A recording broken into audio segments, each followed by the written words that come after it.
Hello everybody, Andrew here from SCHEELS in St. Cloud, Minnesota. Today we're going to be looking at how to tie a knot that I use when I'm tying leader material onto braided line, and then I'll also go over how I tie my jig or lure onto my leader material as well. So what we're working with today is we just got some braided line here, and then what I did is I took some of this Suffix fluorocarbon that is 14 pound, and I just cut off what I would call about 3.5 feet of leader line off of it. So the line I use, or the knot I use, is going to be a Uni-Uni or double blood knot. The easiest way I can describe this to people is your first knot, you just take your two ends and you're going to cross them together.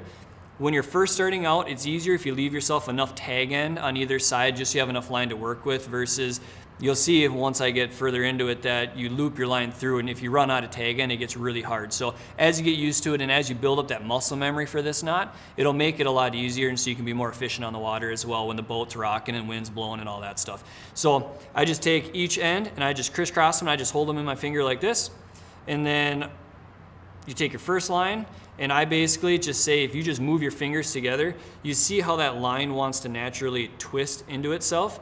When you do that, or sometimes you literally have to flip it over, if you just then allow your fingers to hold on to all three pieces where it crisscrosses, I can now take that tag end and then I'll kind of pull this loop down, and I'm just going to take this tag end and loop it through this loop there about 5, 6, 7 times. Sometimes I lose count. If you do more, it's not that big of a deal.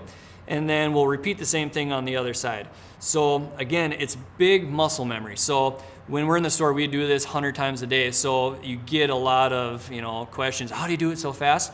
You'll get there. You'll get there in time. It's just something with repetition you learn. So I just take that tag end and I loop it through that loop. And like I said, biggest thing is you want to make sure you're getting both lines. You want your leader line and your main line all looped together, which is going to create that slip knot in the end. And if you lose it, just gain it back. We'll just restart it.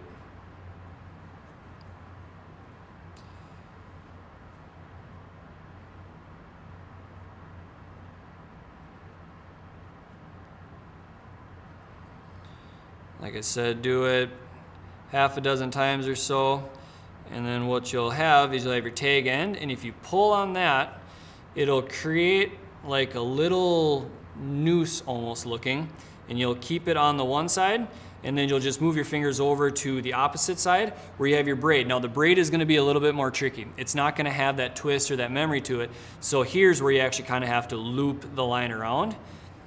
And I've seen people do it where the loop is on the top, loop is on the bottom. Doesn't make a difference. Just stay consistent so that you're comfortable doing it in a more efficient manner. And now I just take the same thing, take my tag end, and I'll just loop it through that loop half a dozen times or so.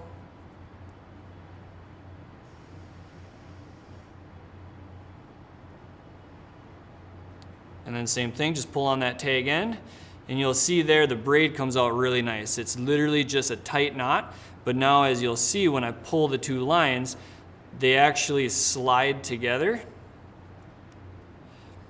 creating a friction knot, but it's not like a standard friction knot where it's going to create tension back and forth all the time to where it's going to burn out that fluorocarbon or monofilament that you use for your leader line.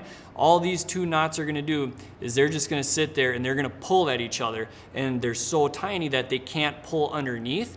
So a lot of the times if I do have line breakage or something happens, hardly ever does it actually break at the knot. It'll break either down on my leader end or it'll break up here because I had a nick in it that I didn't see and the whole thing just gave way. So then once you're done with this, my rule of thumb is you want to wet that knot. Whether you lick your fingers, whether you dump it in the water, whether you just lick that knot, you want to wet that knot so that it stays moist and keeps that friction down on that fluorocarbon or monofilament line. And then once you're done with that, all you do is you just take your tag ends and you just take your scissors and snip them off as close as you can get to the knot without slicing through it. If you leave a little tag end on there, don't worry about it.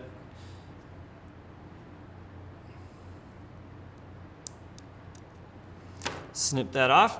And then you got your fluorocarbon end, you got your main line end that goes up to your rod, and then that knot is so small that you might hear it go through your guides. It's not going to hurt anything. It's not going to cause any kind of abrasion problems with your guides, whether they're ceramic or titanium or recoil guides.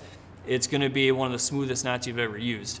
So then once I'm done with that, I go down to the end of my fluorocarbon, and right now we just got a black and blue jig for bass fishing with a little trailer on it.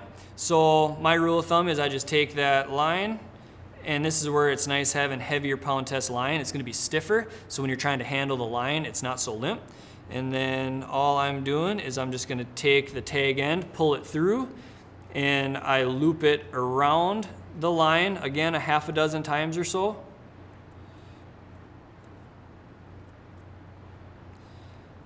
And then that loop that you create when you first start, that loop right there, I take my tag end and I loop it through that. And then that secondary loop that I just created, I tuck it back through there, and then I'll pull it tight. Now this is where with fluorocarbon monofilament, I typically will just put my finger on there as I pull that knot down to cinch it down, to allow that line to slide versus burning out. And then it will cinch down on itself, and then I just snip my tag end again.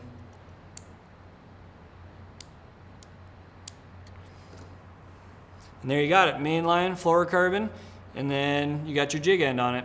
So if you have any questions like this and you're shopping in a SCHEELS store, we do spool line up. We can show you how to do this, so we'd be more than happy to teach you. That way you can be more successful on the water and more efficient and showing your buddies. I can't tell you how many buddies I've had to where I had to teach them how to do this, and now they're self-sufficient themselves and they can go out and do it and replicate it to their friends and family and get them more successful on the water as well.